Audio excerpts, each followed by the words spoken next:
Olá, fera! Nessa questão é fundamental que você revise os conceitos de calor específico a volume constante e a pressão constante. A gente sabe que a gente tem dois tipos, o calor específico molar ou o calor específico normal, beleza? E quem vai mandar nisso, qual dos calores específicos ele é justamente a unidade. Ó. Repare que aqui o calor específico a volume constante tem grama na sua unidade aqui. Logo, esse é o calor específico a volume constante normal, que tem a ver com a massa. Na fórmula dele a gente vai usar M, beleza? Aqui também, ó, calor específico a pressão constante com a massa aqui, ó, grama. Se ao invés da massa fosse o número de mol, se aqui tivesse mol no lugar de grama, aí a gente teria o calor específico molar. Por isso que é fundamental que você revise a nossa aula, que a gente comentou sobre isso bem direitinho, ok? E aí a questão vira média. Se por acaso você não relembrar isso aqui direitinho, a questão passa a ser impossível.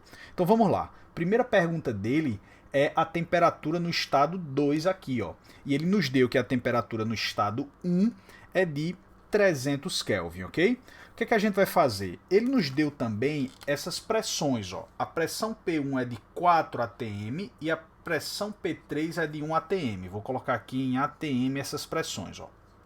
Ok? Eu vou pegar aqui o seguinte, ó. Já que a temperatura T1 é de 300 Kelvin, repare que ele disse que essa linha aqui que liga 1 com 3 é uma isoterma. Logo, a temperatura T3 também é de 300 Kelvin. Confirma? Essa T3 também é 300 Kelvin. O que é que eu vou fazer aqui para fazer essa letra A? Eu vou pegar a transformação 2 para 3. Por que é que eu vou pegar ela?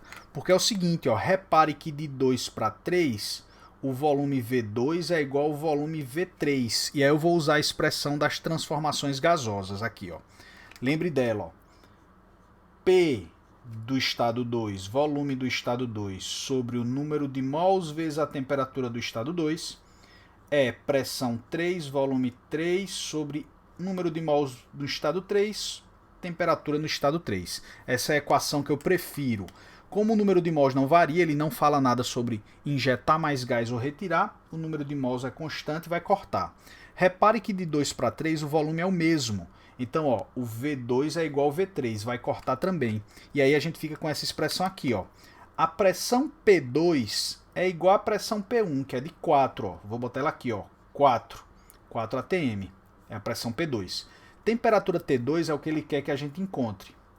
É igual a pressão P3, está aqui, ó, 1 atm, sobre a temperatura T3, que é de 300 Kelvin, tudo bem? Então, quando a gente pega aqui de 2 para 3, a gente encontra a resposta de uma forma relativamente simples.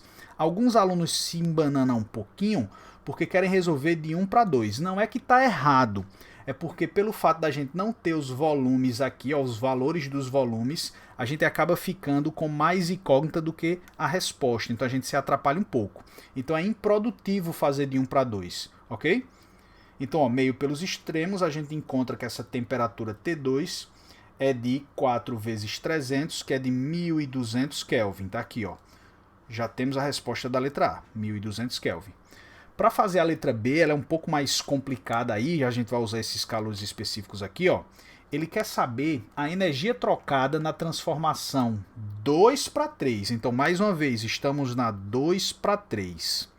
Só que ele quer energia trocada. Que tipo de energia é essa? Vamos pensar um pouco partindo da ideia da primeira lei da termodinâmica. ΔU é igual ao calor, ΔU de 2 para 3 é o calor de 2 para 3 menos o trabalho de 2 para 3. Repare que de 2 para 3 nós temos um volume constante. A gente viu que quando o volume é constante, o gás não realiza trabalho. Então o trabalho é zero. O único tipo de energia que a gente vai ter aqui é calor e energia interna. Então a gente pode calcular a variação da energia interna, que é a resposta, ou o calor. Eles vão ter que dar iguais, tá bom? Para calcular a variação de energia interna, a gente precisa conhecer a variação de temperatura do gás. Ó. Lembre que uma das fórmulas aqui da variação de energia interna é 3 meios de nR ΔT.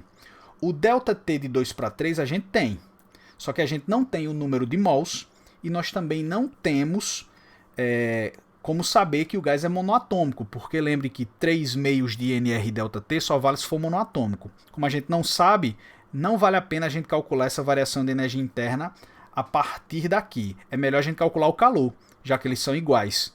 E aí, repare, ó, Para o cálculo do calor, que é a resposta, lembre que de 2 para 3 nós temos uma transformação a volume constante. Então esse calor aqui é um QV, calor a volume constante, ok?